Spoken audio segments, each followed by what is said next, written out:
ব্রাহ্মণবাড়িয়ার আখাউড়া পৌর শহরের খড়মপুরস্থ শাহ পীর কল্লা শহীদ রহমতুল্লাহর সপ্তাহব্যাপী বার্ষিক ওরস মোবারক। পবিত্র বার্ষিক ওরস মোবারকের আজ প্রথম দিন, রোববার ভোর থেকে শুরু হয়েছে। আগামী 16ই আগস্ট দিনগত ভোর রাত পর্যন্ত 7 দিন ব্যাপী ওরস উদযাপিত হবে।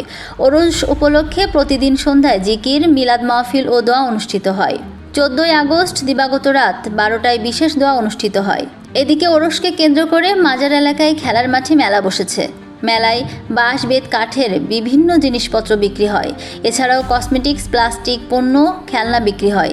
মাজার কমিটি সূত্রে জানা গেছে, কল্লা শহীদ রহমতুল্লাহ ওরস উপলক্ষে সারা বাংলাদেশ থেকে লক্ষ লক্ষ লোকের সমাগম ঘটে মাজার এলাকায়। ওরস শান্তিপূর্ণভাবে উদযাপন করার লক্ষ্যে ব্যাপক প্রস্তুতি নেওয়া হয়েছে।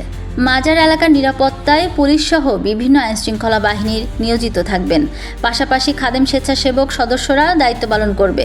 মাজার এলাকায় ফায়ার সার্ভিসের একটি টিম সার্বক্ষণিক প্রস্তুত থাকবে। চিকিৎসা সেবায় একটি মেডিকেল টিমও থাকবে। মাজার এলাকায় সার্বক্ষণিক সিসি ক্যামেরার পর্যবেক্ষণ করা হবে। মাজার শরীফ পরিচালনা কমিটির সাধারণ সম্পাদক মোহাম্মদ রফিকুল ইসলাম খাদেম মিন্টু ওরস উদযাপনের সকলের সহযোগিতা চান। তিনি সকলকে ওরসের আমন্ত্রণ জানান।